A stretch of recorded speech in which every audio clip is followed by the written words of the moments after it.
അപ്പോൾ ഇന്ന് നമുക്ക് നല്ലൊരു റംദാൻ സ്പെഷ്യൽ അടിപൊളിയായിട്ടുള്ള ഒരു ഡ്രിങ്ക് ഉണ്ടാക്കാം. അതിനായിട്ട് കുറച്ച് നട്ട്സും അതുപോലെ കുറച്ച് ഈത്തപ്പഴം എടുത്തിട്ടുണ്ട് കേട്ടോ.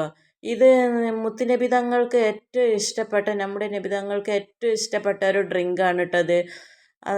ഇത് രോഗികളായവർക്കും സുഖമില്ലാത്തവർക്കും ഒക്കെ ഇത് കഴിച്ചാൽ നല്ലൊരു മനസ്സമാധാനവും സന്തോഷമൊക്കെ ലഭിക്കണ നല്ലൊരു ഡ്രിങ്കാണ്. റംദാൻ ഇത് കഴിച്ചാൽ നല്ല ക്ഷീണമൊക്കെ ഒന്ന് മാറിക്കിട്ടുട്ടോ. അതുപോലെ ഈ നട്ട്സിൻ്റെ തോലൊക്കെ നമുക്കൊന്ന് കളഞ്ഞെടുക്കാം. ഇത് മുതിർന്നവർക്കും കുട്ടികൾക്കൊക്കെ ഒരുപോലെ കഴിക്കാൻ പറ്റിയ ഒരു ഡ്രിങ്കാണ്. അപ്പോൾ നിങ്ങളെല്ലാവരും ഇതൊന്ന് ഉണ്ടാക്കി നോക്കിട്ടോ. ഞാനിനി ഇതൊന്ന് നല്ല വെള്ളം കൊണ്ടൊന്ന് കഴുകിയെടുക്കട്ടെ. ഇത് കഴുകിയെടുത്തിട്ട് നമുക്കിതൊന്ന് ഇതൊന്ന് കുതിർക്കാൻ വെക്കണം കേട്ടോ. ഇത് നല്ലോണം ഒന്ന് കഴുകിയെടുക്കുക. ഇതിൻ്റെ പൊടിപടലങ്ങളൊക്കെ ഉണ്ടാവും ഈ നട്ട്സിലൊക്കെ. അപ്പോൾ അത് അങ്ങനെ തന്നെ കഴിക്കരുത് കേട്ടോ. അതൊക്കെ കഴുകി വൃത്തിയാക്കിയിട്ട് വേണം നമുക്കൊന്ന് എടുക്കാൻ. ഇത് ഓരോന്നൊക്കെ ഒന്ന് കഴുകിയെടുക്കുക. എന്നിട്ട് നമുക്ക് ഈ കാരക്കൻ്റെ കുരു ഒന്ന് കളഞ്ഞെടുക്കണം കേട്ടോ. അത് നല്ല ഫ്രഷ് കാരക്കയാണ്. ചില കാരക്കൊക്കെ ഉണ്ടാവും ഉള്ളിലൊക്കെ കേടുള്ള, അതൊക്കെ ഒന്ന് നോക്കണം കേട്ടോ. അതൊക്കെ തൊലിച്ചെടുത്തിട്ട് അതിൻ്റെ ഉള്ളൊക്കെ ഒന്ന് കഴുകിയെടുക്കണം കേട്ടോ. ഇതിപ്പോൾ നല്ല ഫ്രഷ് കാരക്ക ആയതുകൊണ്ട് ഇപ്പോൾ എനിക്കൊന്നും ചെയ്യേണ്ട ആവശ്യമില്ല. ഇത് ഇനി നല്ലോണം ഒന്ന് കുതിർക്കാൻ വെക്കാം. ഒരു 5 മിനിറ്റ് ഞാനിതൊന്ന് കുതിർത്തിട്ടുണ്ട് കേട്ടോ. ഇനി 5 മിനിറ്റ് കഴിഞ്ഞിട്ട് നമുക്കിതൊന്ന് എടുത്ത് നോക്കാം. അപ്പോൾ അത് ഒന്ന് കുതിർന്ന് വന്നിട്ടുണ്ട്. ഇനി നമുക്കതൊരു മിക്സിയുടെ ജാറെടുത്ത് അതിലേക്കിട്ട് നല്ലോണം ഒന്ന് അടിച്ചെടുക്കണം കേട്ടോ. നല്ലോണം പേസ്റ്റ് രൂപത്തിൽ ഇതൊന്ന് അടിച്ചെടുക്കാം. ഇത് കുറച്ച് വെള്ളം ചേർത്ത് അങ്ങനെ വെള്ളം ചേർത്ത് അടിച്ചെടുക്കാം. നല്ലോണം കുറുന്നനായിട്ട് അടിച്ചെടുക്കുക. പിന്നെ അതിൽ വെള്ളം ചേർത്ത് കൊടുക്കേണ്ടി വരും. അപ്പോൾ ഇതൊന്ന് ടൈറ്റായിട്ടാണ് കേട്ടോ നിൽക്കുന്നത്. ഇനി നമുക്ക് എന്ത് ചെയ്യാം, ഇതൊരു നല്ലൊരു ചട്ടിയിലിട്ട് ഒരു പായസം ഉണ്ടാക്കുന്നത് പോലുള്ളൊരു കടായി എടുത്തിട്ട് അതിലേക്കൊന്ന് ഒഴിച്ചു കൊടുക്കുക. ഇതുപോലെ ഒഴിച്ചു കൊടുക്കുക. ഇനി ഇത് വെള്ളം പോരായുള്ളതൊക്കെ നമുക്കിത് വെള്ളം ഒന്ന് ഒഴിച്ചിട്ട് ഇതിലേക്ക് ഒഴിച്ചു കൊടുക്കാം.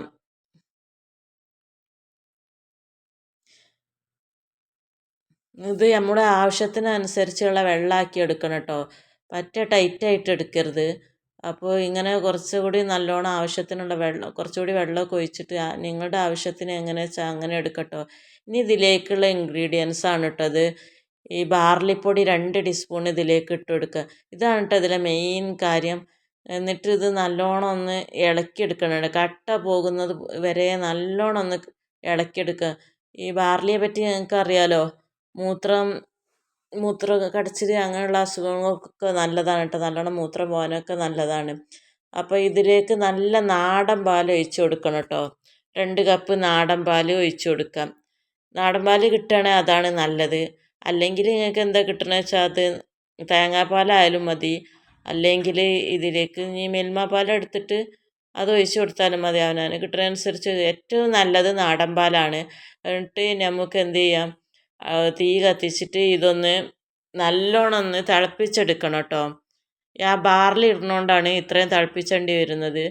അപ്പോൾ ഇതിലേക്ക് കുറച്ച് ഒരു സോൾട്ട് ഇട്ടെടുക്കാം. ആവശ്യത്തിനുള്ള ഉപ്പിട്ട് കൊടുത്തിട്ട് നല്ലോണം ഒന്ന് ഇളക്കി കൊടുക്കുക കേട്ടോ. ഇനി ഇത് നല്ലോണം ഒന്ന് നല്ലോണം ഒന്ന് വെട്ടി തിളക്കണം കേട്ടോ.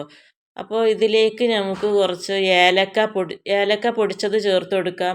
അല്ലെങ്കിൽ ഇങ്ങനെ അല്ലി എടുത്തിട്ട് ചേർത്ത് കൊടുത്താലും മതി കേട്ടോ.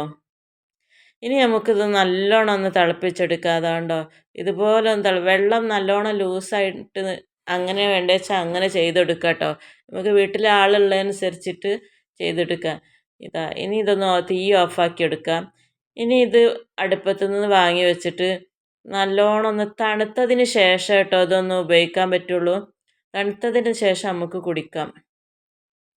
ഇതുപോലെ നല്ലോണം ഒന്ന് തണുത്തതിന് ശേഷം, ഇതിപ്പോൾ കുറച്ച് ചൂടുണ്ട്, ഞാൻ നിങ്ങൾക്ക് കാണിച്ചു തരാൻ വേണ്ടിയിട്ട് പെട്ടെന്ന് ഒഴിച്ചതാണ് കേട്ടോ. നല്ലൊന്ന് ഫ്രിഡ്ജിൽ വെച്ചിട്ട് തണുപ്പിക്കുക. ഇനി എങ്ങനെയായാലും വേണ്ടില്ല, നല്ലോണം തണുത്തതിന് ശേഷം കുടിക്കണം കേട്ടോ. ഇത് ഏറ്റവും നല്ലൊരു ഡ്രിങ്കാണ്, ആരോഗ്യത്തിനും ഒക്കെ പറ്റിയിട്ടുള്ള. അപ്പോൾ ഇത് തീരെ മധുരമൊന്നും ചേർക്കുന്നില്ല കേട്ടോ. കാരക്ക ഇടുന്നത് കാരണം മധുരം ചേർക്കേണ്ട ആവശ്യമില്ല. പഞ്ചസാര ഇതിലേക്ക് ചേർക്കരുത് കേട്ടോ. ഇങ്ങനെ കഴിക്കുന്നതാണ് ഇത് ഏറ്റവും നല്ല. ഇഷ്ടം എടുക്കണേ, ഷെയർ എടുക്കണേ, സബ്സ്ക്രൈബ് ചെയ്യണേ.